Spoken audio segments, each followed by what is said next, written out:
આગમતે જીનવરે બાખીઓ ગણધર તે હૈડે રાખીઓ તેનો રસ જેણે ચાખીઓ તે હું શિવ સુખ સાખીઓ તે હું શિવ સુખ સાખીઓ.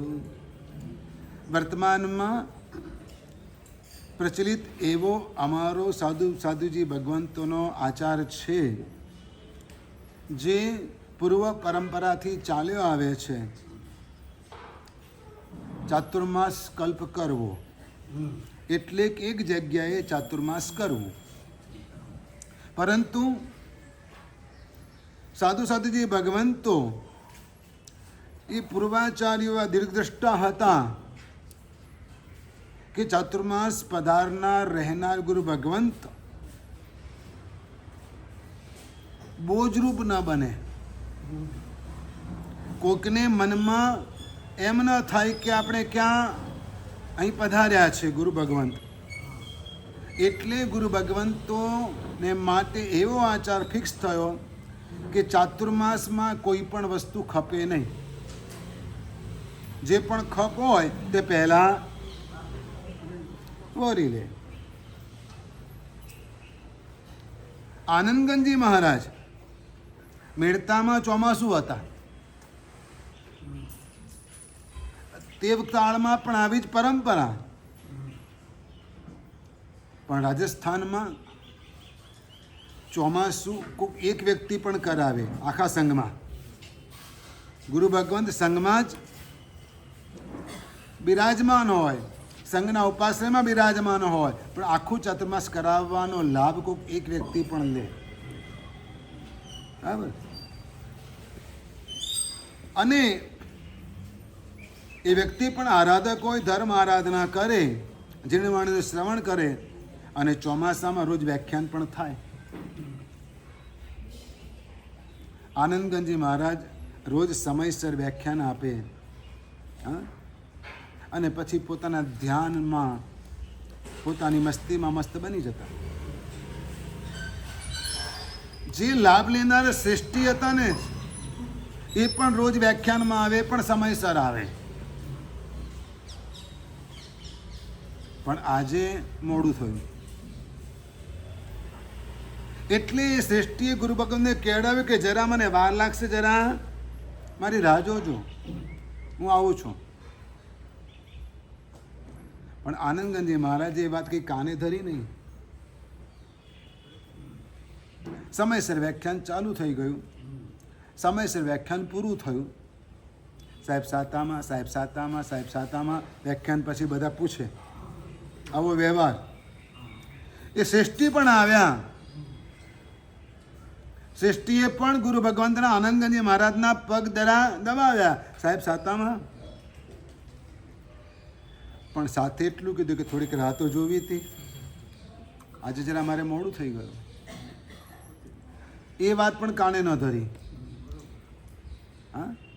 આંખ આડા કાન કર્યા. એટલે પેલા શેઠનો અહંકાર ગવાયો. અને શેઠે છેલ્લે એમ કહી દીધું કે ગુરુ મહારાજ જરા વિચાર તો કરવો તો આ કપડા લત્તા પણ મેં વરાવ્યા છે. શું કહી દીધું? આ ચોમાસાનો લાભ આખો લીધેલો એટલે બધો લાભ પોતે જ લે ને. એટલે ચોમાસા પેલા ઉપકરણ વગેરે, કપડું વગેરે જે પણ જરૂર હોય એ બધું એ જ વરાવે. એટલે સહજ છે, લાભ આપ્યો હોય ને એને લાભ લીધો હોય. આનંદગંજી મહારાજ તો આત્માની મસ્તીમાં મસ્ત નહેરારા એવા મહાપુરુષ હતા. ઓલિયા. એટલે આનંદગંજી મહારાજ તો શું કે, લે આ તારા કપડાં. શું કે? અને પછી જંગલમાં ચાલ્યા ગયા. અને ત્યાં આગળ આશા ઔરને કી ક્યાં કીજે, જ્ઞાન સુધાર પીજે. શું ગાયું? આશા ઔરને કી ક્યાં કીજે, જ્ઞાન સુધાર પીજે. આ આચારાંગ સૂત્રમાં ભગવાન આપણને આ જ વાત કરે છે. આસમ ચ છંદમ ચ વિજ્ઞમ ચ ધીરે. હે ધીર પુરુષ, હે ધૈર્યવાન, તું આશાઓને છોડી દે. તું કર, આશાઓને છોડી દે. કોઈને પણ પાસે આશા ન રાખ. આશાઓને છોડી દે. કોઈની પણ આશા ન રાખ. જો તારે સુખી થવું હોય તો કોઈની પણ આશા ન રાખ.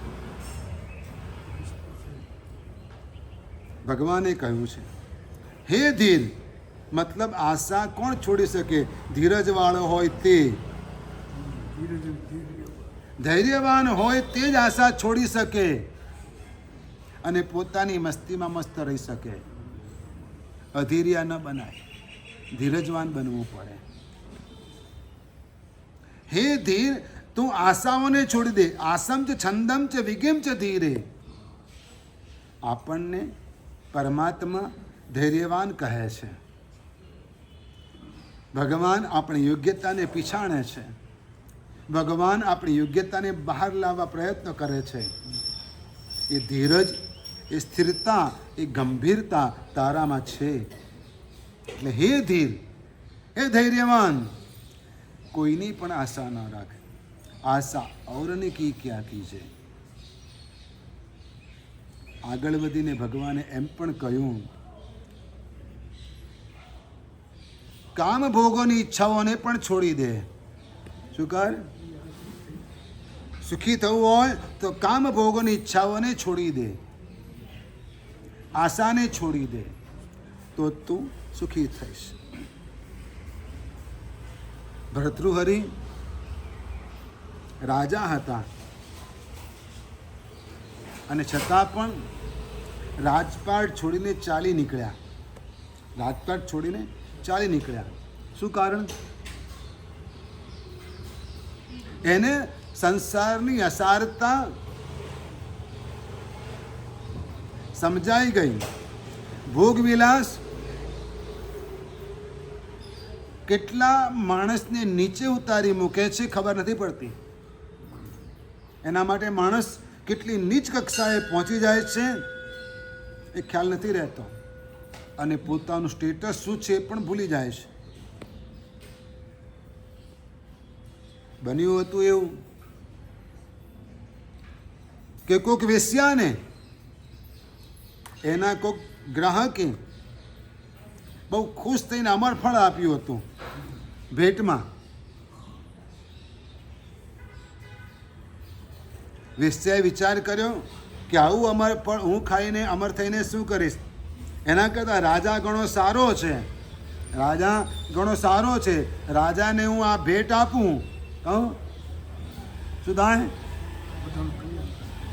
આખા રાજ્યનું ભલું થાય. એટલે એને રાજાને અમરફળ ભેટ આપ્યું. રાજાએ એ અમરફળ પોતાની રાણીને આપી, પિંગળાને, કારણ કે બહુ વાલી હતી. પણ રાજાને ભર્તૃહરિને ખબર નહોતી કે એ પિંગળાવળી હાથી મહાવતને પ્રેમ કરતી હતી. એટલે પિંગળાએ અમરફળ કોને આપ્યું? મહાવતને. મહાવત વળી પાછો વેશ્યામાં જ લપટાયેલો હતો, એને અમરફળ આપ્યું.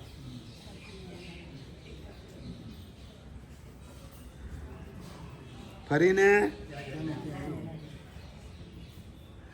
રાજા ભર્તૃહરિને આ વાતની ખબર પડી. એ ફળ પાછું ત્યાં આવ્યું. ખબર પડી ને, એટલે એમણે તપાસ કરી અને તપાસ કરતા આખી એ લિંકની ખબર પડી કે આ તો સંસાર આવો છે, કામ વાસના આવી ખતરનાક છે, આવી ભયંકર છે કે માણસને પોતાનું શાન ભાન બધું જ ભૂલાવી દે છે. એટલે ભગવાન એમ કહે છે, હે ધીર, હે ધૈર્યવાન પુરુષ, કામ વાસનાઓને, કામ ભોગની ઈચ્છાઓને છોડી દે, આશાને છોડી દે અને તો જ તું સુખી થઈશ. રોજ સવારના પહોરમાં, હવે તો આખો દિવસ કેટલાક લોકોને ન્યૂઝ જોવાની આદત હોય છે. પહેલાં રોજ સવારના પોરમાં છાપું વાંચવાની બધાને આદત હતી. હવે તો 24 કલાક ન્યૂઝ તમને મળતા રહે એટલે વારે ઘડીએ મોબાઈલમાં તમે જોયા કરો. હવે મોટે ભાગે સમાચારના ન્યૂઝના ટોપિક એક જ સરખા હોય, ખાલી નામ બદલાયા હોય, સ્થાન બદલાયા હોય. શું થયું હોય? નામ અને સ્થાન બદલાયા હોય, બાકી ઘટનાઓ તો લગભગ એની એ જ હોય. આખરે એમાંથી આવી જ કોઈક વાતો નિષ્પન્ન થાય કે આખરે આવું થયું, આખરે આવું થયું. તમે ભાગ્યશાળી, જેટલી જીનવાણી સાંભળો ને એટલી મનમાં શાંતિની પ્રાપ્તિ થાય. કંઈ સમજાય કે ન સમજાય, પણ શાંતિ મેળવવા માટે આપણે ભગવાનની વાણી સાંભળવી જોઈએ. જીવનમાં કંઈક ઉતરે ન ઉતરે પછીની વાત છે, પણ સાચી અને સારી વાતો સમજવા માટે પણ પરમાત્માની વાણી સાંભળવી જોઈએ. જેટલું સાંભળીએ છીએ એટલું સમજાતું નથી, જેટલું સમજાય છે એટલું વિચારમાં નથી આવતું, અને જેટલું વિચારમાં આવે ને એટલું આચરણમાં. ઘણા સારા સારા વિચારો માણસ કરતો હોય છે, પણ બધા સારા વિચારો અમલમાં મૂકી નથી શકતો. એવું ખોટા વિચારો માટે પણ છે, અને એટલે જ એ દુઃખી થાય છે, એટલે જ દુઃખી થાય છે. એટલે ભગવાન કહે છે કે આશા છોડી દે, ભોગ અને કામની ઈચ્છાને તું છોડી દે તો તું સુખી થઈશ. આશા ઔરને કી ક્યાં કીજે, આશા ઔરને કી ક્યાં કીજે. અને આવી રીતે કામ ભોગની ઈચ્છાઓને છોડી કોણ શકે, આશાને છોડી કોણ શકે? તો જે સદાય જાગ્રત છે તે, જે સદાય જાગ્રત છે તે. જાગ્રત તો છીએ જ ને આપણે. કેમ આંખો ખુલ્લી છે ને? હું જાગું છું કે નથી જાગતો? તમે જાગો છો નથી જાગતા? હા, નથી જાગતા. શું નથી જાગતા? ભગવાને બહુ સરસ વ્યાખ્યા આપી, ભગવાને બહુ સરસ વ્યાખ્યા આપી. આજે આપણે આચારાંક સૂત્રના કેટલાક સૂત્રોને પકડીને ચાલીએ છીએ. શું કરીએ છીએ? આચારાંક સૂત્રના કેટલાક સૂત્રોને પકડીને ચાલીએ છીએ કે આચારાંક સૂત્રમાં ભગવાને આપણને શું કહ્યું છે. અત્યાર સુધીના વ્યાખ્યાનોમાં આચારાંક સૂત્રના કોઈક એક સૂત્રને આપણે પકડ્યું હતું અને એના પર થોડીક વાતો આપણે કરી હતી. આજે થોડીક વિશેષ વાતો કરીશું કે આચારાંક સૂત્રમાં ભગવાને શું કહ્યું છે. એક વાત સમજી લેવાની કે ભગવાને આ બધો ઉપદેશ સાધુઓને જ આપ્યો છે, એટલે કે સાધુ સાધુ જે ભગવંતોને આપ્યો છે, પણ એમાંથી કેટલીક સારભૂત વાતો, કોમન વાતો છે એ તમને બધાને પણ કામ લાગે એમ છે. અને એવી વાતો હું તમને કરીશ અહીંયા. કઈ વાતો કરીશ? એવી વાતો હું તમને કરીશ કે તે તમને બધાને પણ કામ લાગે જીવનની અંદર. ભગવાનની વાણી આપણને કામ લાગે એમ છે કે જેનાથી મનની શાંતિ જળવાઈ રહે, મનની પ્રસન્નતા જળવાઈ રહે. ભગવાને બહુ સરસ વ્યાખ્યા આપી. જ્ઞાની કોણ ને અજ્ઞાની કોણ? અર્થને આપણે થોડોક જુદો લઈ શકીએ છીએ, એનાથી આપણે બોધ લેવો છે. શું કરવું છે? એનાથી આપણે બોધ લેવો છે. કેટલીક કથાઓ હોય, કેટલીક વાર્તાઓ હોય, અને એની અંદર ઘણી બધી ઘટનાઓ આવતી હોય, અને આપણને ઘટના બાબતે પ્રશ્ન ઊભા થાય. શું થાય? ઘટના બાબતે પ્રશ્ન ઊભા થાય. પરંતુ એ બધા પ્રશ્નના ડિટેલમાં જઈએ ને તો આપણને કશું મળે નહીં, પ્રોપર જવાબ ન મળે. કારણ કે આપણો ઇતિહાસ ખંડિત છે, અખંડિત નથી. આપણો ઇતિહાસ કેવો છે? ખંડિત છે, અખંડિત નથી. અને એટલે જે પણ આપણી પાસે છે તે ત્રુટક છે. કેવું છે? ત્રુટક છે, ટુકડા ટુકડા છે. આગમ ગ્રંથોની અંદર પણ જે પણ અધ્યયનો, જે પણ સુતસ્કંદ વગેરે છે એ પણ ત્રુટક છે. એટલે અખંડિત વસ્તુ નથી, એટલે પ્રોપર જવાબ આપણને મળી ન શકે. એટલે આપણે એમાંથી મોરલ પકડી લેવાનું. શું કરવાનું? મોરલ પકડી લેવાનું. વાત પતી ગઈ. સ્ટોરી જે પણ છે, પણ એના દરેક પોઈન્ટ ઉપર આપણે જો ડિસ્કસ કરવા જઈએ ને તો ભૂલ પડે. મતલબ આપણને સ્ટોરીથી છે કે મોરલથી છે? આપણને લાભ શેનાથી? સ્ટોરીના માધ્યમથી, મોરલ. તમે મૂવી જુઓ તો પણ આખરે તો હા બસ આનંદ આવે, વાત પતી ગઈ. એમાં બધું સાચું જ હોય છે? એમાં બધું સાચું હોય છે? ના. એકવાર અમે મુંબઈ હતા અને ચારે ફિરકાના માધ્યમિક સમાપના સમારોહનું આયોજન થયું હતું. અને ચારે ફિરકાના સાધુઓ, પ્રતિનિધિઓ અને શ્રાવક શ્રાવિકાઓ પણ આવેલા હતા. એમાં મારી પણ ઉપસ્થિતિ હતી. મારું વ્યાખ્યાન ચાલતું હતું એમાં તે વખતે. અને મારું વ્યાખ્યાન રોકીને એનાઉન્સરે અચાનક જાહેરાત કરી, સરપ્રાઈઝ, કે આપણા પ્રોગ્રામની અંદર અત્યારે હમણાં જ થોડીક જ પળોની અંદર કાકાશ્રી આવી રહ્યા છે. રાજેશ ખન્નાને કાકા કહેતા હતા. શું કહેતા હતા? પછી પાછળથી રાજેશ ખન્નાને કાકા કહેતા હતા કે કાકાશ્રી આવી રહ્યા છે. અને એની એન્ટ્રી થઈ. મારું વ્યાખ્યાન ત્યાં સ્ટોપ થયું, મતલબ અધૂરું રહ્યું. એનાઉન્સ કર્યું, પેલો આવ્યો, સ્ટેજ ઉપર ડાયરેક્ટ એન્ટ્રી થાય અને એનાઉન્સરે ઉત્સાહમાં આવીને જાહેરાત કરી કે राजेश जी अब भगवान महावीर की तस्वीरों को पुष्पहार चढ़ाएंगे. શું કર્યું? પુષ્પહાર ચડાએંગે. અને પેલો મારી પાસેથી આમ થઈને આમ જતો હતો. આ બાજુ ભગવાનનો ફોટો હતો ટેબલ ઉપર. એટલે મારી નજર પડી કે આ ભાઈ સાહેબ તો બૂટ પહેરીને આવી રહ્યા છે. એટલે મેં જરા ઈશારો નહીં, જોરથી બધાને સાંભળે એમ જ, કૃપયા શૂઝ ઉતાર કે 3 વખત બોલ્યો. એટલે એને શું કરવું પડ્યું?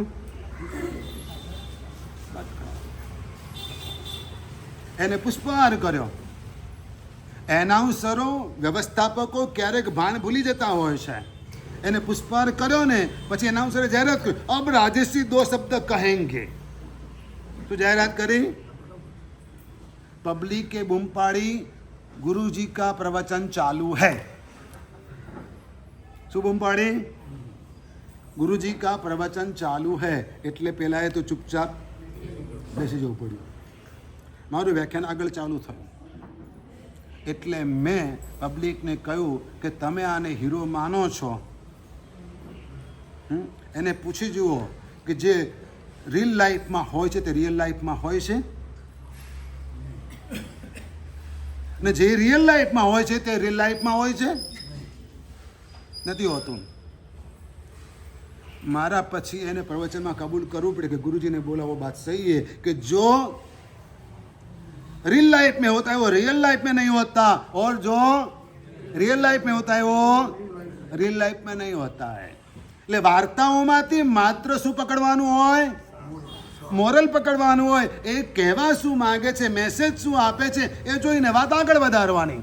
શું કરવાનું? એ જોઈ અને વાત આગળ વધારવાની. આપણે એમાંથી બોધ લેવાનો હોય. શું કરવાનું? આપણે રોહાની વાત કરીએ છીએ. બોધ શું છે? કે આવી બુદ્ધિ માણસની હોઈ શકે છે. મતિ જ્ઞાનનો ક્ષમ હોય તો આવી બુદ્ધિ હોઈ શકે છે. ભગવાન એમ કહે છે કે જે જાગે છે ને તે મુનિ છે. સુત્તા અમુનિ મુનિનો સયા જાગરંતી. શું કહ્યું ભગવાને? જે સૂતેલો છે, જે ઊંઘે છે તે અમુનિ છે, એટલે કે અજ્ઞાની છે. અને જે જાગે છે હા, જે જાગે છે તે મુનિ છે, એટલે કે તે જ્ઞાની છે, તે જ્ઞાની છે. આપણે જાગીએ છીએ તો પેલા શેઠે કે ના કોને કહ્યું ખબર છે? જૂની વાર્તા છે. હા, શેઠ વ્યાખ્યાનમાં ઊંઘતા હતા. શેઠ વ્યાખ્યાનમાં ઊંઘતા હતા. હા, એટલે હવે ગુરુ ભગવંતે જોયું આ રોજનું છે, રોજ કહું છું, પણ આ કંઈ એમને ટેવ જ પડી ગઈ છે. નાના કોને કહ્યું? શેઠનો જવાબ કેવો પાછો? શેઠ ઊંઘો છો કે નાના કોને કહ્યું? રોજ ગુરુ મહારાજ પૂછે, શેઠ જોકું કાંઈ ને એટલે ગુરુ મહારાજ પૂછે, શેઠ ઊંઘો છો, નાના કોને કહ્યું? એટલે પાછા ટટ્ટાર થઈ જાય. એકવાર ગુરુ ભગવંતે આવી રીતે ટોક્યા, પણ બોલ્યા જુદું, શેઠ જીવો છો તો કે નાના કોને કહ્યું? સમજી ગયા ને? એટલે જે જાગે છે તે જ્ઞાની છે, જે સૂતેલો છે, જે ઊંઘે છે, હા, તે અજ્ઞાની છે. શરીરને આરામ આપવો પડે જુદી વસ્તુ છે. શરીરને આરામ આપવો પડે જુદી વસ્તુ છે. મનને રેસ્ટ આપવો પડે જુદી વસ્તુ છે. પણ ઊંઘવું એ જુદી વસ્તુ છે. સાધુજી ભગવંત કે પૌષદ કરવાવાળા આરાધક જીવો સંતારાપુરસી ભણાવે અને સંતારાપુરસી ભણાવીને સૂઈ જાય. આપણી વ્યવહારની ભાષામાં સૂઈ જાય. બરાબર, સંતારો કરે. શું કરે? પણ ઊંઘમાં પણ તેઓ જાગતા હોય. ઊંઘમાં પણ તેઓ જાગતા હોય. કઈ રીતે? કે પડખું ફેરવવાનું હોય ને તો ચરણો કે રજોરણ હાથમાં આવી જ જાય અને પ્રમાર્જના કરી અને પછી પડખું ફેરવે.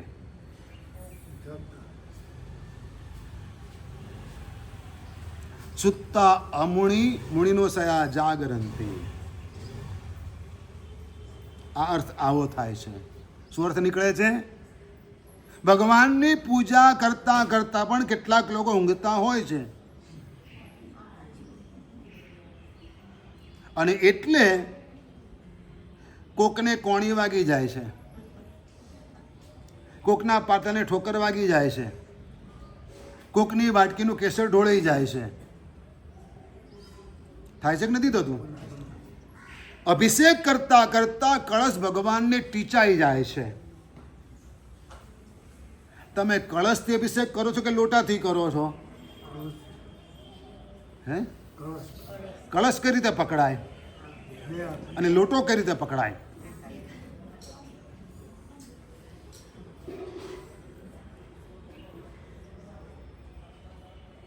આપણે ત્રણ લોકના નાથને અભિષેક કરીએ છીએ, બાબલાને નવડાવતા નથી. શું કરીએ છીએ? હા, એટલે બે હાથે બહુમાનપૂર્વક હાથમાં કળશ લઈ અને ધાર કરવાની છે, અભિષેક કરવાનો છે. અને આ રીતે ભગવાનનો અભિષેક કરવાનો છે. ત્યાંય જાગતા રહેવાનું છે. શું કરવાનું છે? ત્યાં પણ જાગતા રહેવાનું છે.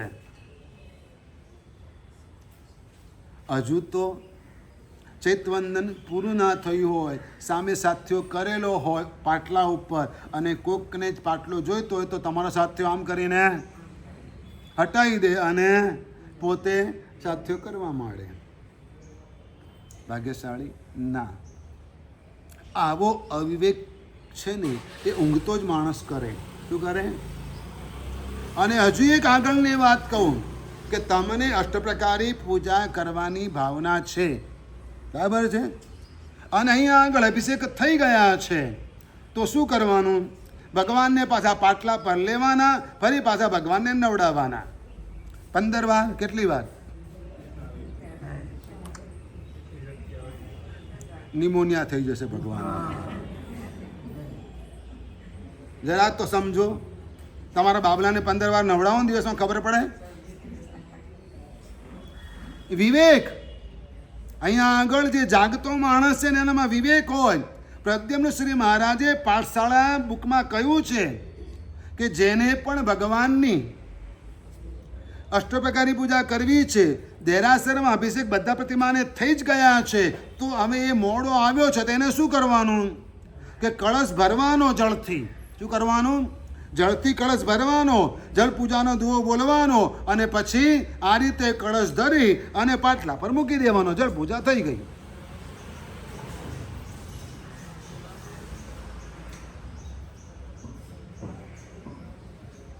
તમે નૈવેદ્ય પૂજા કરો, ભગવાનના મોઢામાં ખવડાવો છો? નૈવેદ્ય પૂજા કરો તો ભગવાનના મોઢામાં નહીં મૂકો છો? કઈ નહીં. શું કરો? ધીરે રહીને. ધરવામાં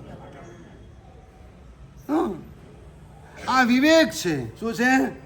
જાગતો હોય ને એનામાં વિવેક હોય. શું હોય? બાકી તો ઇન્દ્રનું સિંહાસન થરથર્યું હતું ને તો ભગવાનનું હલાવે. શું કરે? થથર્યું હતું કોણ? ધ્રુજ્યું હતું કોનું સિંહાસન? ચલાયમાન કોનું થયું હતું? ઇન્દ્રનું. અહીંયા કોનું હલાવે? તમે જુઓ તો ખરા. હવે ચાર દીપક ગ્રહી, ચાર દીપક ગ્રહી તો ચાર દીવાને બદલે એક જ દીવામાં ચાર દિવેટ ગાલે. શું કરે? એક જ દીવીની અંદર ચાર દિવેટ મૂકી દે, થઈ ગઈ. ચાર દીપક ગ્રહી. બોલો હવે આને શું કરવાનું? થોડીક જાગૃતતા જોઈએ. શું જોઈએ? થોડુંક જ્ઞાન, થોડીક સમજ, થોડોક વિવેક જોઈએ. ભગવાન એને કહે છે સુત્તા અમુણી મુણીનો સયા જાગરંતી. આત્મસાધક હંમેશા જાગૃત હોવું જોઈએ. સહેજ જોકું આવી ગયું ને, સહેજ જોકું આવી ગયું. કોને? થોડુંક ઊંઘી ગયા. પ્રસન્નચંદ્ર રાજર્ષિ થોડુંક જ ઊંઘી ગયા. કેટલો ફરક પડી ગયો? ઊંઘી નહોતા ગયા પણ જાતને ભૂલ્યા હતા. શું થયું હતું? જાતને ભૂલ્યા હતા એટલે શું થયું? ક્યાં પહોંચી ગયા? 7મી નરક સુધી ને. બરાબર છે. પણ જેવા જાગ્યા એવા બાહુબલીએ જાગ્યા પછી વંદન કરવા પડ્યા. બાહુબલીએ જાગ્યા પછી વંદન કરવા પડ્યા. એક વર્ષ સુધી ઊભા રહ્યા હતા. મારે વંદન ના કરવા પડે, હું વંદન ના કરું, મારા કરતા બધા નાના છે. પણ જેવા જાગ્યા બહેનો આવીને જગાડ્યા, વીરા મોરા ગજ થકી ઉતરો. અને જેવા જગાડ્યા એવા જેવો પગ ઉપાડ્યો એટલે શું થઈ ગયું? મુનિનો સયા જાગરંતી. મુનિ તો સદાય જાગ્રત હોય, જ્ઞાની તો સદાય જાગ્રત હોય. અને એટલે મુનિ હંમેશા સાવધાન રહે. શું કરે? ભગવાનની આજ્ઞાના પાલનમાં સાવધાન રહે. ભગવાને બહુ સરસ વાત કરી છે. આજ સુધી તમારા કાને બહારથી અન્ય ધર્મના શબ્દો જુદા જુદા આવેલા છે અને એમાં એક વાક્ય બહુ ફેમસ થઈ ગયું છે ગીતાનું. હા, કે મામેકમ શરણમ વ્રજ. એવું છે? મામેકમ શરણમ વ્રજ એટલે કે મારા શરણે ચાલ્યો આવ.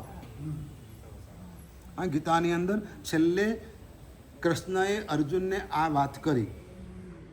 ઘણું બધું સમજાવ્યો. યુદ્ધ કરવાને માટે પોતાના જ વડીલોની સામે, પોતાના જ ભાઈઓની સામે લડવામાં અર્જુનનું શૌર્ય જાગતું નહોતું. એ પાછો પડતો હતો. કે જેની સાથે રમ્યા, જેની સામે, જેની પાસે ભણ્યા, જે આપણા વડીલો છે, જેને આપણે પગે લાગીએ, એની સામે બાણ કેમ ચલાવવા, શસ્ત્ર કેમ ચલાવવા? કૃષ્ણએ એને સમજાવવો પડ્યો. આખી ગીતા કહેવી પડી. શું કરવું પડ્યું? આખી ગીતા કહેવી પડી. ઘણી બધી રીતે સમજાવ્યા પછી છેલ્લે એમ જ કહ્યું મામેકમ શરણમ વ્રજ. મારા શરણે ચાલ્યો, હું કહું તેમ કરવા માંડ. આજ દિન સુધી ભગવાન મહાવીરના શબ્દો આપણા સુધી પહોંચ્યા નથી. અને એટલે આપણે ભગવાનને એમ કહીએ કે અન્યથા શરણમ નાસ્તિ તમેવ શરણમ મમ. શું બોલીએ છીએ? અન્યથા શરણમ નાસ્તિ ત્વમેવ શરણમ મમ. હે પરમાત્મા, આ જગતમાં મારું કોઈ શરણ નથી, તમે જ મારું શરણ છો. પણ ભગવાન આજે આચાર્ય સૂત્રમાં આપણને એમ કહે છે. બહુ સરસ મજાના શબ્દો, બહુ ઉત્તમ શબ્દો છે. અને ભગવાને કહ્યું લોગમ ચાહણા અભિષેચ્છા અકુતો ભયમ. આંખ મીચીને મારી આજ્ઞાનો સ્વીકાર કરી લે. શું કહ્યું ભગવાને? આંખ મીચીને મારી આજ્ઞાનો સ્વીકાર કરી લે. ઇન્દ્રપુતિ ગૌતમને ગણધરવાદમાં આત્માની બાબતે ઘણા બધા એંગલથી સમજાવ્યા, અને છેલ્લે પણ ભગવાને એમ જ કહ્યું કે ગૌતમ, જેમ હું તને જોઈ શકું છું એમ તારા આત્માને પણ જોઈ શકું છું, માટે માન કે આત્મા છે. ભગવાન ઉપર ભરોસો જાગવો જોઈએ. ભગવાન ઉપર ભરોસો જાગવો જોઈએ. ભગવાનને માનવા સહેલા છે, ભગવાનનું માનવું બહુ જ મુશ્કેલ છે. ભગવાનને માનવા સહેલા છે, ભગવાનનું માનવું બહુ મુશ્કેલ છે. ભગવાન એટલે સાધુઓને કહે છે, હે ગૌતમ, નામ ગૌતમનું, કહેવાનું ગૌતમને, સંભળાવવાનું બધાને. ઘરમાં પણ એમ જ થાય, દીકરીને કહીને વહુને સંભળાવે, એ પહેલાં, હમણાં નહીં હો, હવે તો કશું નથી ચાલતું, પણ આવું બધું હોય. હે ગૌતમ, મારી આજ્ઞાનો સ્વીકાર કર. કેટલાક આત્માઓ, કેટલાક જીવો આજ્ઞા ધર્મનો સ્વીકાર કર્યા પછી અનાજ્ઞામાં ઉદ્યમશીલ રહે છે. કેટલાક આત્માઓ આજ્ઞા ધર્મોનો સ્વીકાર કર્યા પછી અનાજ્ઞામાં ઉદ્યમશીલ રહે છે. કેટલાક આત્માઓ આજ્ઞા ધર્મનો સ્વીકાર કર્યા પછી તેના પાલનમાં હતોત્સાહ હોય છે, એટલે કે ઉત્સાહ ધરાવતા નથી હોતા, ઢીલા પડી જાય છે. પણ હે ગૌતમ, તું એવું નથી.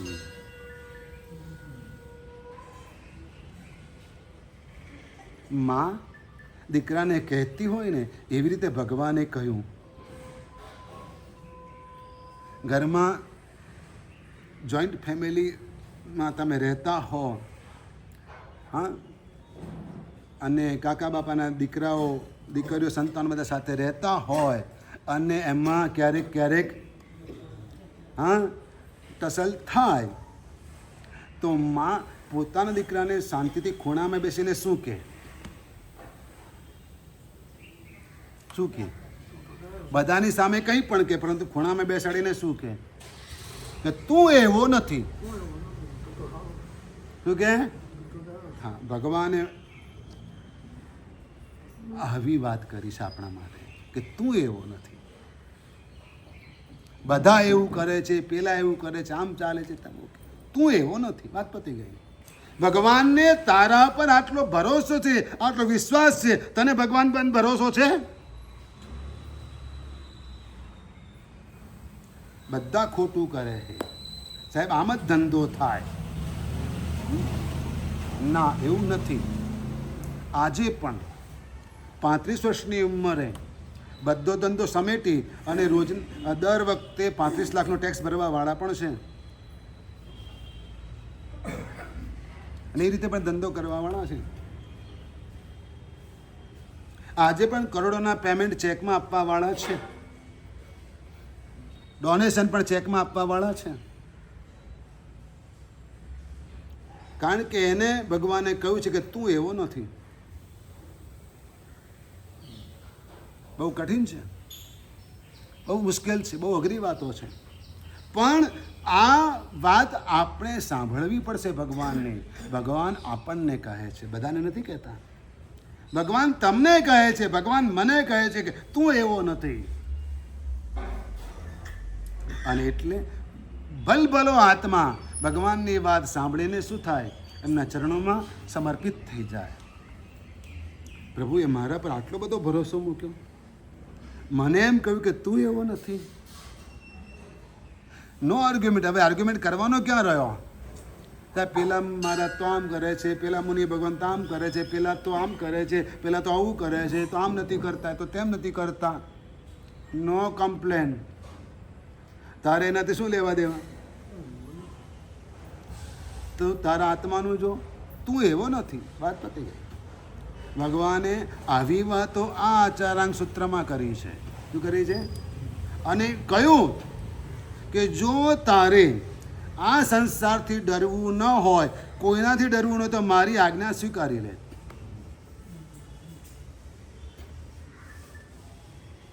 ડર કોને છે? કે જેને દુનિયાદારીની પડી છે તેને.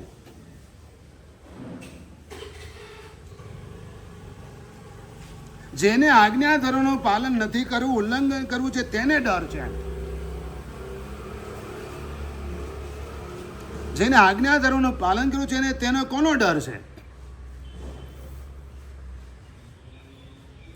ભયભીત કોણ? ડરે કોણ? જેના બેડની નીચે નોટોના થપ્પા હોય તે. કોણ ડરે? કંઈક ખોટું કર્યું હોય, કોણ ડરે? કંઈક ખોટું કર્યું હોય. બરાબર છે. પણ બધું જ ક્લિયર હોય તો બરાબર છે. આવી જ વ્યવહારિક વાતો પરમાત્મા આપણને કરે છે કે તારે ડરવાનું કોઈ કારણ નથી. તારે ડરવાનું કોઈ કારણ નથી. તું માત્ર આજ્ઞાનો સ્વીકાર કરી લે. અને એટલે ગૌતમ સ્વામીજી આટલા જ્ઞાની હોવા છતાં પણ ડગલે ને પગલે ભગવાનની આજ્ઞા માની લેતા હતા. ક્યારે પણ પરમાત્માની સામે તેમને આર્ગ્યુમેન્ટ કરી નથી, દલીલ કરી નથી. કોઈ દિવસ નેવર, ક્યારેય નહીં. ઇવન પુંડરીક સ્વામીજી હવે ભગવાન ઋષભદેવ વિહાર કરતા હતા, શત્રુંજય ગિરિરાજથી જતા હતા. એટલે રોજનો ક્રમ છે કે ભગવાન વિહાર કરે એટલે ગણધર ભગવાન તો અને શિષ્યો પણ બધા સાથે વિહાર કરે. સીધી વસ્તુ છે. એટલે ભગવાને વિહાર ચાલુ કર્યો. પુંડરીક સ્વામી વગેરે પણ તૈયાર થઈ ગયા. ભગવાને શું કહ્યું? ભગવાને શું કહ્યું? તમારે નથી આવું, તમે અહીંયા રહો. શું કીધું? તમે અહીંયા રહો. પુંડરીક સ્વામીએ આજ્ઞા ન માની હોત તો એક અસત કલ્પના. હા, કહે ઈણગીરી પામસો રે લાલ. હા, આજ પર્વત ઉપર, આજ ગિરિરાજ ઉપર તમારી મુક્તિ છે, એટલે તમે અહીંયા રહો. શું કહ્યું? તમે અહીંયા રહો. ભગવાનની સાથે નહીં, સાથે નહીં. છેલ્લી પળે ઇન્દ્રભૂતિ ગૌતમ સ્વામીજીને ભગવાને મોકલ્યા, જાઓ દેવ શર્માને પ્રતિબોધ કરી આવો. હવે એવે ટાઈમે તો બધાને બોલાવી લે કે જેને બોલાવીને બોલાવી લો. હા, ડૉક્ટર શું કહે? જેને બોલાવવા હોય તેને બોલાવી લો, એમ ડૉક્ટર કહેતા હોય. અને એના બદલે ભગવાન શું કહે છે? તું જા, દેવ શર્માને પ્રતિબોધ કરી આવ. જી તહતથી વાત પતી ગઈ. અને ગૌતમ સ્વામીજી ગયા. ભગવાન આદિનાથ વિહાર કરીને ગયા ઋષભદેવ પરમાત્મા. અને પુંડરીક સ્વામીજી વગેરે ક્યાં રહ્યા? સિદ્ધ ગિરિરાજની ઉપર રહ્યા. ભગવાનની આજ્ઞા માની. શું કર્યું? ભગવાનની આજ્ઞાનો સ્વીકાર કર્યો, ભગવાનની આજ્ઞાનું પાલન કર્યું. અને તે આત્માઓ તરી ગયા. તે આત્માઓ તરી ગયા. આપણે આ સંસારમાંથી પાર ઉતરવું હોય તો આ ભગવાનની વાણીને આપણે જાણવી પડશે. તારા આત્માના જે શત્રુઓ છે એને ઓળખવા પડશે. તારે દુનિયા સાથે નહીં, તારી જાત સાથે લડવું પડશે. કોને સાથે લડવું પડશે? ના, જાત સાથે લડવું પડશે. મહાભારતનો પ્રસંગ છે કે યુદ્ધની તૈયારીઓ થઈ ગઈ. યુદ્ધની તૈયારીઓ થઈ ગઈ. સામ સામે અક્ષોણી સેનાઓ ગોઠવાઈ ગઈ. સામ સામે અક્ષોણી સેનાઓ ગોઠવાઈ ગઈ. યુદ્ધ હવે અટકી શકે એમ છે જ નહીં. ટ્રાય બહુ જ કર્યા, ટ્રાય કૃષ્ણએ બહુ કર્યા કૌરવોને સમજાવવાના કે છેવટે એમને એક કામ કરો, આ 5 ભાઈઓને રહેવા માટે 5 ગામ આપી દો. શું કરો? દરેક જણ પોતપોતાની ત્યાંની આવક જે ગામની થશે એના પર પોતાનો પરિવાર ચલાવશે અને રહેશે. એને રાજ્ય જોઈતું નથી. ચાલ બસ. આટલી ઓફર મૂક્યા છતાં પણ દુર્યોધન ટસનો મસ ન થયો. 5 ગામ નહીં, હું 5 ડગલા જમીન પણ ના આપું કે. છેવટે યુદ્ધ નિશ્ચિત થઈ ગયું કે હવે ફાઇનલ છે, યુદ્ધ થશે જ.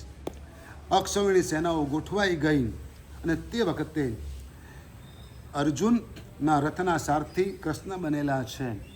તે જગ્યાએ એ રથ ઉપર એક ટીટોડી નામનું પક્ષી આવીને બેસે છે અને કૃષ્ણને કંઈક કહેવા માંગે છે. ટેં ટેં ટેં ટેં કરે છે. કૃષ્ણ પૂછે છે શું છે? કે પ્રભુ એક વિનંતી છે. કે શું? કે આ યુદ્ધને રોકો. બોલો, કોણ કહે છે? ટીટોડી કહે છે આ યુદ્ધને રોકો, યુદ્ધ સ્ટોપ નહીં થવા દો. પણ શું કારણ છે? તને પ્રોબ્લેમ શું છે? કંઈ નહીં, કે આ યુદ્ધ ભૂમિમાં મેં ઈંડા મૂક્યા છે. આ યુદ્ધ ભૂમિમાં મેં ઈંડા મૂક્યા છે. જો યુદ્ધ થશે તો મારા બચ્ચાઓનું મરી જશે. ઈંડાનું શું થશે? હવે કૃષ્ણએ રસ્તો કાઢ્યો. યુદ્ધ તો રોકાય એમ છે નહીં, પણ તારા ઈંડાને કંઈ નુકસાન ન થાય એ તકેદારી હું રાખીશ. એટલે કૃષ્ણએ તાત્કાલિક ઉપાય કાઢ્યો કે બાજુમાં એક હાથી ઊભો હતો અને હાથીના પેટ ઉપર 2 બાજુ ઘંટ લટકતા હતા. એક ઘંટ તોડી લીધો, મતલબ એનો દોરડાથી છૂટો કરી નાખ્યો. લોલક કાઢી લીધું અને ચાલ બતાવ તે ઈંડા ક્યાં મૂક્યા છે. એટલે ટીટોડીની સાથે કૃષ્ણ જાય છે અને જ્યાં આગળ ઈંડા મૂકેલા હતા ને એના પર આ ઘંટ મૂકી દીધો. યુદ્ધ થયું. નિયમ એવો કે સૂર્યોદય થાય, યુદ્ધ ચાલુ થાય, સૂર્યાસ્ત થાય એટલે કૃષ્ણ સૂર્યાસ્ત થતા પહેલા યુદ્ધ બંધ થયું એટલે પેલો ઘંટ પાછો લઈ લે. વળી પાછો સવારે. દુનિયામાં યુદ્ધ રોકાવાનું છે જ નહીં, ક્યારેય નહીં રોકાય, સતત ચાલુ જ રહેશે. પણ તારી જાત ઉપર તું ગજઘંટ મૂકી દે, તું બચી જઈશ. તારા આત્મા પર સંયમનો ગજઘંટ મૂકી દે, તું બચી જઈશ. તારી ઈચ્છાઓ પર તું કાબુ મૂકી દે, તું બચી જઈશ. તારા આત્મા ઉપર ભગવાનની આજ્ઞાનો ગજઘંટ મૂકી દે, તું બચી જઈશ. તને કોઈ નુકસાન નહીં થાય. આટલા આત્માઓ મોક્ષે ગયા તો આ સંસારમાં રહીને જ મોક્ષે ગયા છે. એમના માટે કોઈ સ્પેશિયલ જગ્યા નહોતી. આપણે પણ અહીં જ રહીને આરાધના કરીને મોક્ષે જવાનું છે. શું કરવાનું છે? એના માટે પુરુષાર્થ કરવાનો છે, એના માટે યોગ્યતા કેળવવાની છે. એટલે ભગવાને કહ્યું ભાવરીપવઃ ઇન્દ્રિય કસાય કર્મ. ભાવરીપવ ઇન્દ્રિય કસાય કર્મ. તારા દુશ્મન કોણ છે? તો તારી ઇન્દ્રિયો જ તારી દુશ્મન છે. એ જ તને નચાવે છે. તારી ઇન્દ્રિયો જ તારી દુશ્મન છે. મારે ગળ્યું જોઈએ, મારે તીખું જોઈએ, મારે ખાટું જોઈએ, મારે ઠંડુ જોઈએ, મારે કડવું જોઈએ, મારે ખારું જોઈએ. આ બધું કોણ માગે છે? મારે સ્મૂધ જોઈએ, મારે સોફ્ટ જોઈએ. કોણ માગે છે? બરાબર છે. એકદમ ધમાધમ વાળું મ્યુઝિક જોઈએ, થ્રિલ આવે એવું મ્યુઝિક જોઈએ. કેવું જોઈએ? અરે ભાગ્યશાળી એમાં ડીજેના મ્યુઝિકમાં નાચતા નાચતા એટેક આવે ને મરી જાય છે. અસર ત્યાં સુધી થાય છે. એના અવાજથી બિલ્ડિંગો ધ્રુજે છે. શું થાય છે? અહીંયાથી ડીજે પસાર થાય ને તો આ બધા મકાનો ધ્રુજે, વાઇબ્રેટ થાય. પણ કાનને મજા આવે છે. શું થાય છે? એટલે નાચે છે, એટલે કૂદે છે. કેવા કૂચડે? વાંદરાની જેમ કૂચડે. તમે જો ડીજેની સામે નાચવાવાળાને જોજો બધા. સમજાય કે નહીં? આ આંખોને આખો દિવસ સ્ક્રીન જોઈએ છે, ડ્રાય થઈ ગઈ તો પણ. તમારી આંખો ડ્રાય થઈ ગઈ તો પણ આખો દિવસ અને રાત શું જોઈએ છે? સ્ક્રીન જોઈએ છે. 99% તમારા કામનું નથી હોતું તો પણ 99% તમારા કામનું નથી હોતું તો પણ તમને શું જોઈએ છે? જેવો નવરો પડ્યો, જેવો ફ્રી થયો તરત જ ચાલુ. આંખો, ઇન્દ્રિય તમારી દુશ્મન છે. ભાવરિપવ ઇન્દ્રિય કસાય કમ્મ. તમારા ભાવ દુશ્મન કોણ છે? ઇન્દ્રિયો, તમારા કસાયો. અને એને કારણે છોકરાઓનો સ્વભાવ ચીડિયો થઈ જાય છે, મા બાપનું કશું જ સાંભળતા નથી. મોબાઈલ ના અપાવો તોય સુસાઇડ કરી નાખે, મોબાઈલ જોવાની ના પાડો તોય સુસાઇડ કરી નાખે. પહેરવાના કપડાના ઠેકાણા ન હોય, ખાવાના ઠેકાણા ન હોય તો પણ 70,000નો મોબાઈલ જોઈએ. શું જોઈએ? અને પાગલપન અને મૂર્ખતા કેવી છે કે એમાંના મોટા ભાગના ફંક્શનનો યુઝ કરતા આવડતો જ ના હોય. જિંદગીમાં બગડી જાય ત્યાં સુધી શીખ્યો ના હોય, પણ છતાંય બધાની પાસે છે એટલે મારે જોઈએ. શું છે? બધાની પાસે એટલે મારે જોઈએ. તો આપણા દુશ્મન કોણ? એનાથી આપણો સ્વભાવ, છોકરાઓનો સ્વભાવ ચીડિયો થઈ જાય છે. તમારો સ્વભાવ પણ એવો થઈ શકે છે. એક બેન વંદન કરવા આવ્યા, સાથે નાનું બાળક હતું, એને મૂક્યું અને બેને વંદન કર્યા. મેં બેનને કહ્યું કે બેન, હજુ બાળક નાનું છે તો એને ટીવીની બહુ આદત ના પાડશો, ટેવ ના પાડશો. હવે બેન હોશમાં આવી ગયા, ઉત્સાહમાં આવી ગયા. મને કે સાહેબ આ નથી બોલતો એટલું, બાકી સમજે છે બધું. એટલે મેં કીધું શું? તો કે સાહેબ જ્યાં સુધી હું ટીવી ચાલુ ના કરું ત્યાં સુધી પ્લેટમાંથી કોળીઓ મોઢામાં નથી મૂકતો. કે સમજી ગયા? હું સમજી ગયો કે આને 9 મહિના આ ધંધો કર્યો છે. પણ હજુ પણ શ્રાવિકા બહેનો, માતાઓ જાગૃત છે. આજ અમદાવાદમાં મેં એ દ્રશ્ય જોયા છે કે નાનકડા એવા બાળકને લઈને પણ બેન વ્યાખ્યાનમાં આવીને બેસે. શું કરે? નાનકડા એવા બાળકને, જે બાળકને કશી ખબર પડતી નથી, એને લઈને પણ આવીને વ્યાખ્યાનમાં બેસે. હું 3 દિવસ રહ્યો, 3 દિવસ બેન આવીને વ્યાખ્યાનમાં બેઠા. હા, આ પણ થઈ શકે છે. શું થઈ શકે છે? અને તો તમે સુખેથી આગળની જિંદગી કાઢી શકો છો. ઇન્દ્રિય કસાય, ઇન્દ્રિયો તમારી દુશ્મન છે, તમારા કસાયો તમારા દુશ્મન છે, અને તમારા કર્મ તમારા દુશ્મન છે. અને લડવું હોય તો તમારી ઇન્દ્રિયો સાથે લડો, એને બ્રેક આપો. શું કરો? એને કહી દો કે અહીંયા જ રોકી જા, સ્ટોપ ઇટ, બંધ થઈ જા. નહીં તો એની જાતે થાકી જશે. ગ્લુકોમા અને ઘણા બધા પ્રોબ્લેમો આવી જશે ને તો શું થશે?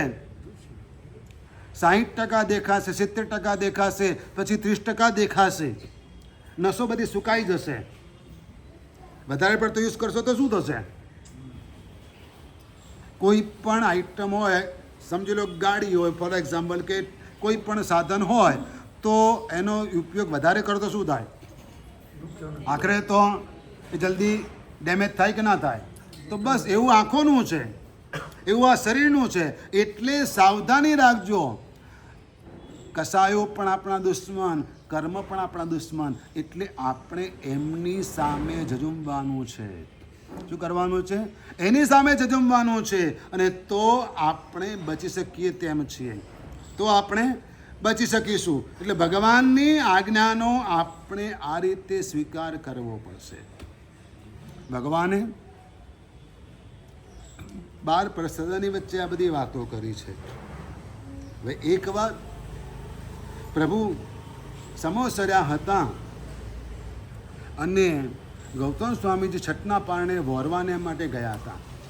ગૌતમ સ્વામીજી છઠના પારણે વોરવાને માટે ગયા હતા અને ગામની અંદર લોકો વાતો કરતા હતા કે ઓ ભગવાન મહાવીર પધાર્યા છે, ભગવાન મહાવીર પધાર્યા છે. પણ બીજી બાજુ કેટલાક લોકો બીજી પણ વાતો કરતા હતા કે ઓહો પેલા રાજર્ષિ, પેલા સંન્યાસી કેવા જ્ઞાની છે, એને તો એની આશ્રમની ઝૂંપડીમાં બેઠા બેઠા આખી દુનિયા દેખાય છે, આખી ધરતી દેખાય છે. એ કહે છે કે આ ધરતી એક નથી, 7 આવી ધરતી છે, 7 આવા સમુદ્ર છે, એ બેઠા બેઠા બધું જુએ છે. એ રાજર્ષિનું નામ શિવ રાજર્ષિ. એ રાજર્ષિનું નામ શિવ રાજર્ષિ. હું આ 64 પ્રકારની પૂજાની કથાઓમાંની એક કથા કહી રહ્યો છું. રોહાની વાર્તા તો એટલી કે આવો એ બુદ્ધિશાળી હતો અને અંતે બુદ્ધિના જોરે એ રાજાનો મંત્રી પણ બની ગયો. એક ગામડિયો છોકરો રાજાનો મંત્રી બની ગયો, મહામંત્રી બની ગયો બુદ્ધિના જોરે. પણ જ્ઞાન 2 જાતનું હોય. જ્ઞાન 2 જાતનું હોય, નેગેટિવ ને પોઝિટિવ. કેવું હોય? નેગેટિવ ને પોઝિટિવ.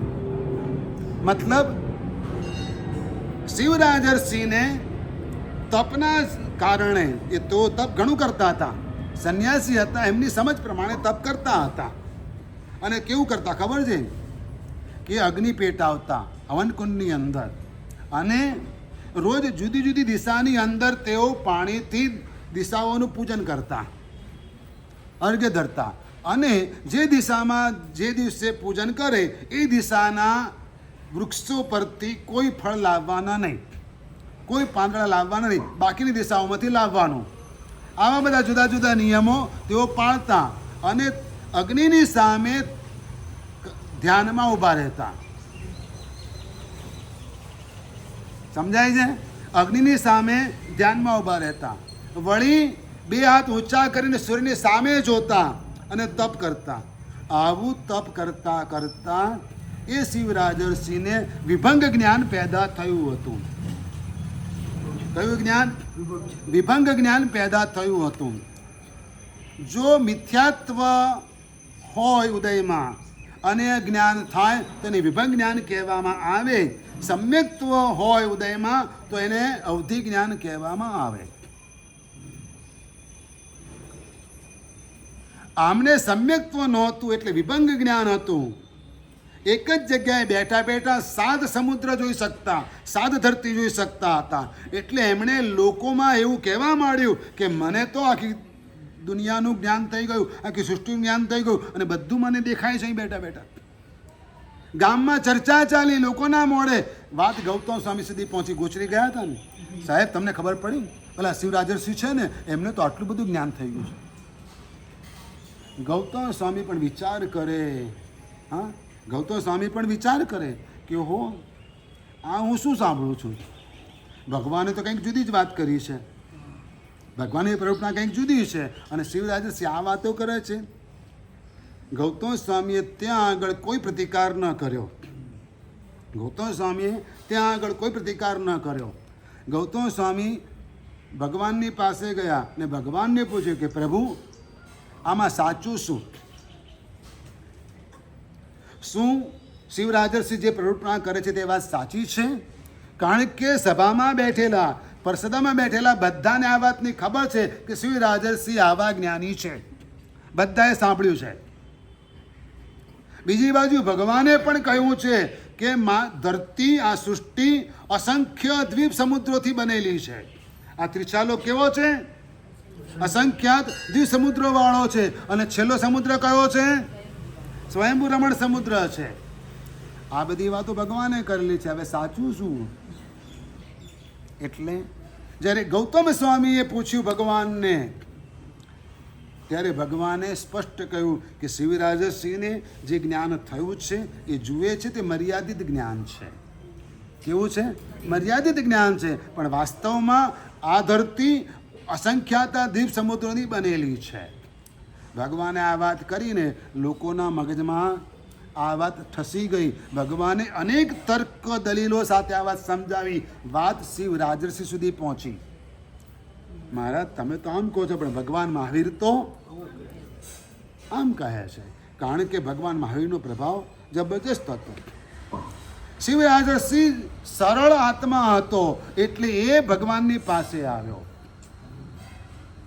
એ ભગવાનની પાસે આવ્યો અને એને મનમાં થયું કે ભગવાન શું કહે છે મારે સમજવું જોઈએ. ભગવાન શું કહે છે તે મારે સમજવું જોઈએ. અને શિવરાજર્ષિ ભગવાનની પાસે આવે છે. ભગવાનને પૂછે કે પ્રભુ આપ આ બાબતમાં શું કહો છો? એટલે ભગવાન મહાવીર પરમાત્માએ જુઓ તો ખરા ભગવાનના સમોસનમાં કયા ટોપિકની ચર્ચાઓ થતી હતી? તમારી સોસાયટીમાં કયા ટોપિકની ચર્ચા થાય? કોણે કોણે સિદ્ધિ તપ કર્યો? એમ હા, આગમ ગ્રંથો કોણે કોણે લીધા, કોણે નથી લીધા? શું ચર્ચા થાય? બોલો તો ખરા. કે કોનું કોની સાથે ચાલે છે? કઈ ચર્ચા થાય? તમારું લેવલ કયું છે? તમારું સ્ટાન્ડર્ડ કયું છે? ડિસ્કસનું ટોપિક કયો છે ખબર પડી જાય. ભગવાનના સમોસનમાં આ ચર્ચા થતી હતી અને ભગવાને સમજાવ્યું કે શિવ રાજર્ષિ તમને જે જ્ઞાન થયું છે, તમે જે જાણો છો એ મર્યાદિત છે. પણ વાસ્તવિક ધરતી, આ સૃષ્ટિ, આ તીર્છાલોક તો અસંખ્યાત દ્વીપ સમુદ્રોનો બનેલો છે. અને ભગવાને આ વાત કરી. શિવરાજર્ષિને આ વાત મગજમાં ઉતરી ગઈ અને એટલે શિવરાજર્ષિએ ભગવાનના ચરણે સર્વસ્વ સમર્પિત કરી દીધું અને સમ્યક્ત્વ પામ્યા. ત્યાર પછી તેઓએ દીક્ષા લીધી અને આગળ જતા કેવળી થયા. અને હવે બોલી શકાય અન્યતા શરણમ નાસ્તિ ત્વમેવ શરણમ મમ તસ્માત કારુણ્ય ભાવેન રક્ષ રક્ષ. હે પરમાત્મા અમારી રક્ષા કરો. આ સંસારના આ વિષમ વાતાવરણમાં અમને એક ગજઘંટ આપો, અમે બચી જઈએ. વિશેષ અગ્રતિકાર વર્તમાન આવતીકાલે.